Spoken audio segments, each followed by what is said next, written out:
Hello guys, welcome back to the second class of the chapter Capital Budgeting relating to Sales Executive New Syllabus. I'm Sameer and you're watching Commerce की वाणी. So इससे पहले वाला जो class था first class on capital budgeting उसमें हमने concept number 3 तक कर दिया था. आज वहीं से आगे चलेंगे, इस चैप्टर को आगे बढ़ाएंगे क्योंकि बहुत ही इंपॉर्टेंट टॉपिक है, बहुत ही इंपॉर्टेंट चैप्टर है और एग्जाम का जो एमसीक्यू जाएगा उसमें अच्छा खासा वेटेज है इसका. तो उसी को ही धीरे धीरे हम लोग डिकोड करना चालू किए हैं. तो उसी कंसेप्ट के साथ, उसी नोट्स के साथ हम लोग आगे बढ़ेंगे. And before doing that I like to sincerely thank all my subscribers. और चैनल में नए हैं तो do subscribe and hit the bell icon to receive further notifications. And yes, if videos आप लोगों को पसंद आ रहा है then do like and share. Okay, let's start the class.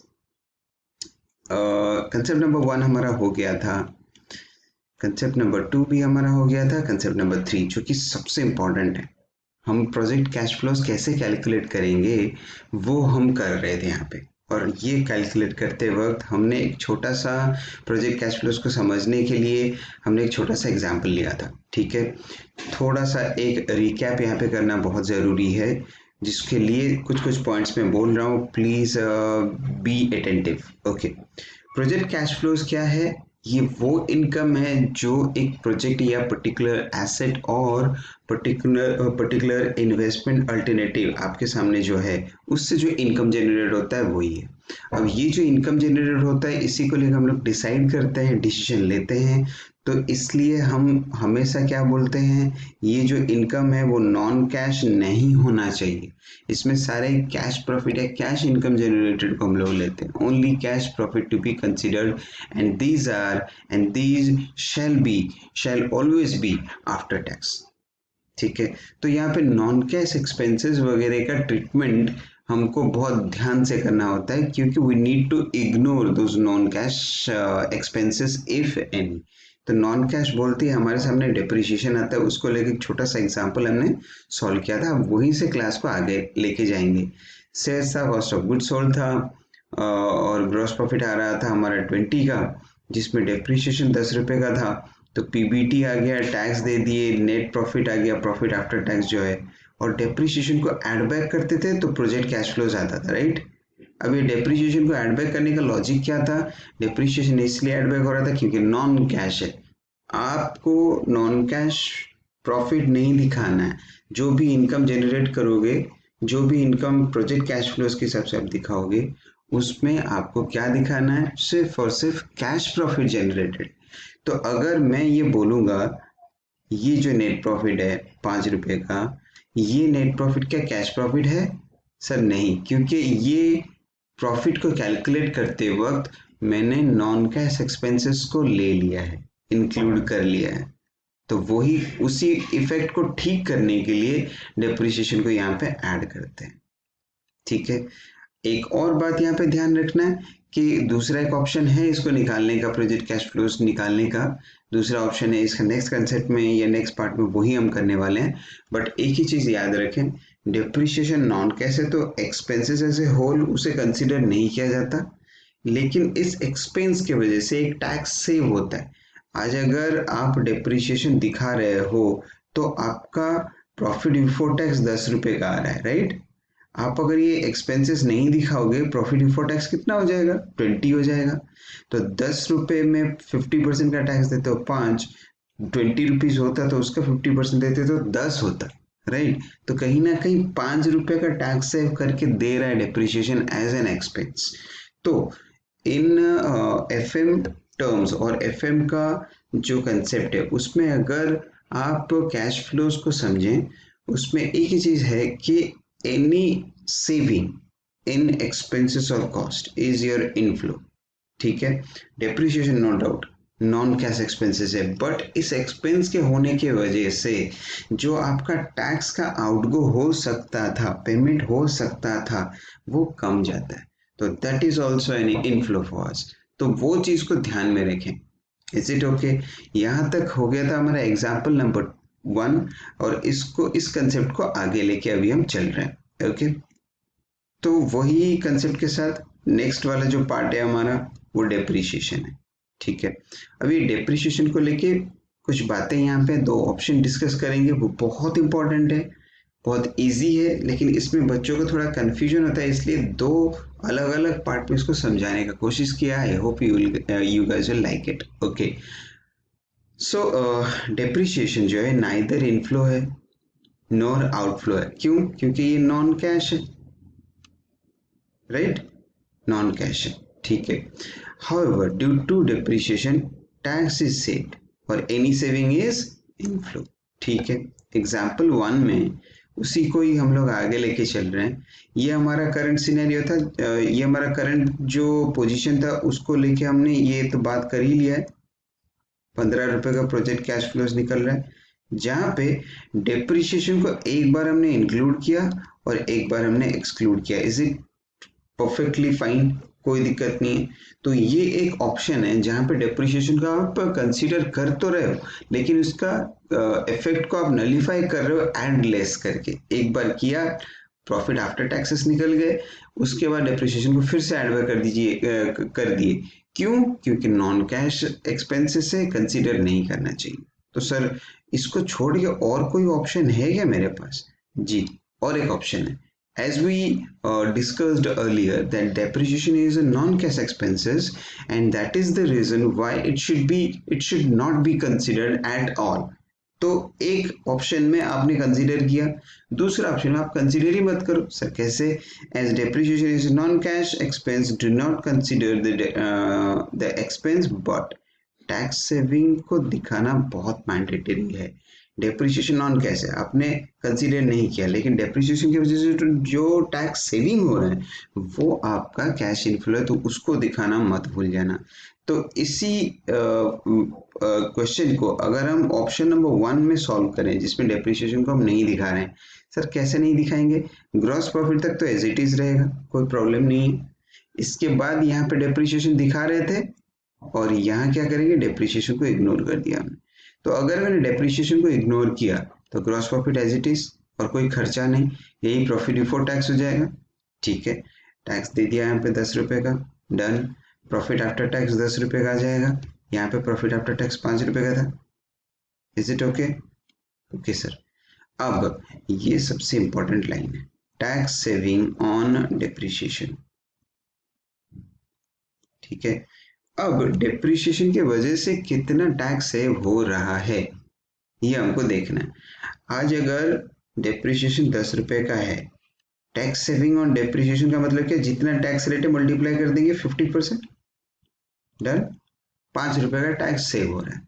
अगर ये टैक्स रेट 40% होता तो 10 रुपए का 40% 4 रुपए, अगर ये 60% होता तो 10 रुपए का 60% 6 रुपए।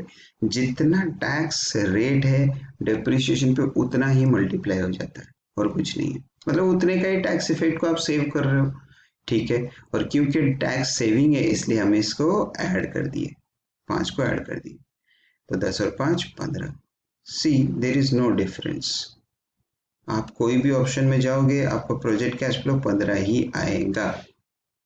क्यों? एक बार ऐड किए, लेस किए, तो इन बिटवीन आपने टैक्स का जो इफेक्ट है वो एज इट इज दिख गए।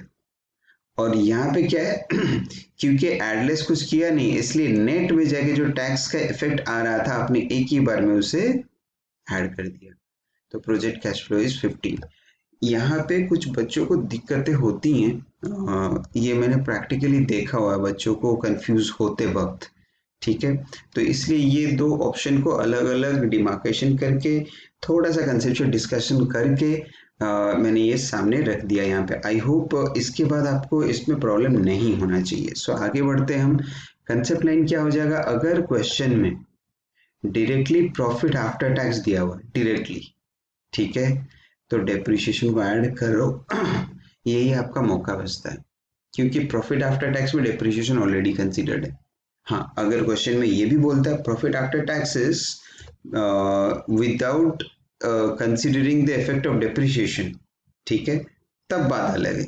Otherwise generally profit after tax मतलब डेप्रिसिएशन का इफेक्ट दिया जा चुका है डायरेक्टली। अगर प्रॉफिट आफ्टर टैक्स दिया है तो यहाँ पे तो आपको इनिशियल एकदम स्टार्टिंग से इंफॉर्मेशन दिया था इसलिए आप बाइफरकेट कर पाए कि कौन सा पीबीटी है, कौन सा पीएटी है, डेप्रिसिएशन इंक्लूड हुआ कि नहीं हुआ।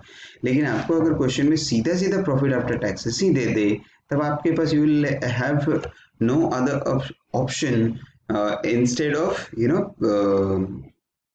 assuming that the depreciation has already been deducted। अगर प्रॉफिट आफ्टर टैक्सेस दिए हुए हैं तो हमारे पास ऑप्शन नंबर 2 को ही यूज करना, एक ही ऑप्शन बचेगा। ओके, हम डेप्रिसिएशन का ऐड करेंगे, आ जाएगा।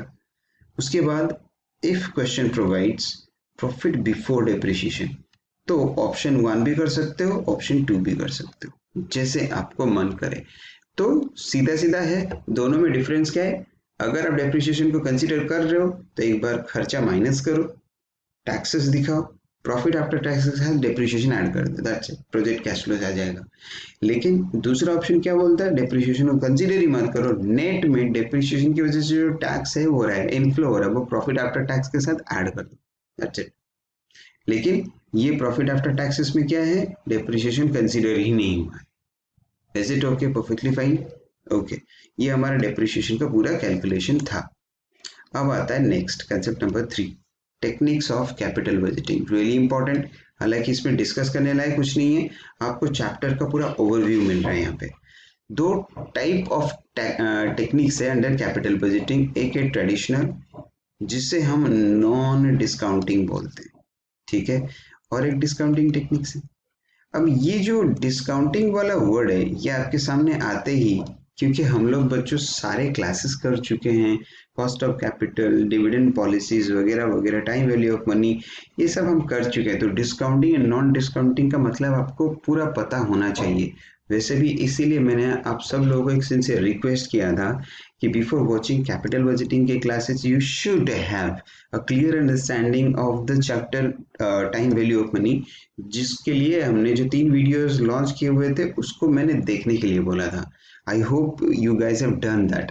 तो उसमें हमने ओवरऑल एक डिस्कशन किया हुआ है। ओके, तो डिस्काउंटिंग नॉन डिस्काउंटिंग मतलब फ्यूचर वैल्यू प्रेजेंट वैल्यू वाला बात है।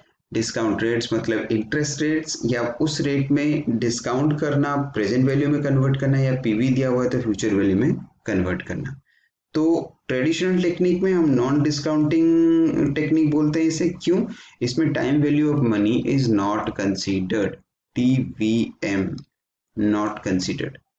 तो इसमें 2 मेथड्स हैं, पे बैक पीरियड बहुत important, accounting rate of return yet important. Okay, अगर हम डिस्काउंटिंग टेक्निक्स में जाएंगे तो ये जो 4 ये एकदम एक्सट्रीमली इंपॉर्टेंट है, ठीक है। इसमें क्या है? TVM, time value of money को कंसीडर किया जाता है, ठीक है। नेट प्रेजेंट वैल्यू नाम बहुत सुना होगा आपने, profitability index, internal rate of return, discounted buybacks. तो ये जो टेक्निक्स हैं टोटल कितने हो गए? 6।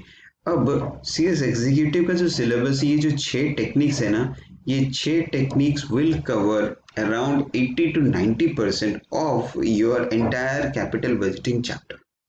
तो इसको हमको धीरे धीरे कंसेप्ट वाइज सारा चीज को बहुत ही अच्छे से एकदम पोस्टमार्टम एनालिसिस करके धीरे धीरे करके समझना है। Okay, and I will handle that, don't worry about that. Okay, आगे चलते हैं। पे बैक पीरियड, ये हमारा कंसेप्ट नंबर 4 है, यही से हम लोग स्टार्ट कर रहे हैं, ठीक है। पे बैक पीरियड मीनिंग क्या है? नाम से पता चल रहा है कि रीपे करना या रिकवर कर लेना। क्या है पे बैक पीरियड? और पीरियड बोल रहा है तो नेसेसरीली टाइम का बात कर रहा है यहाँ पे। तो बात क्या होगा यहाँ पे? It refers to the length of time, ठीक है, required to recover, okay, something you invested and you want to recover that, recover the initial investment in a project। एक प्रोजेक्ट में जो इनिशियली आपने इन्वेस्ट किया, कितने टाइम पीरियड के अंदर वो इन्वेस्टमेंट, तो आपका कॉस्ट है ना, वो रिकवर हो जा रहा है through the generation of the project cash flows. ये आपका प्रोजेक्ट पे बैक पीरियड है। बहुत ही इंटरेस्टिंग कंसेप्ट है। हम नेक्स्ट क्लास में इसको कंटिन्यू करेंगे, जस्ट ओवरऑल एक डिस्कशन कर दिया। इसका नेक्स्ट वीडियो में पे बैक पीरियड से आगे हम लोग टेक्निक्स को डिस्कस करेंगे। Thank you so much guys for your time and patience.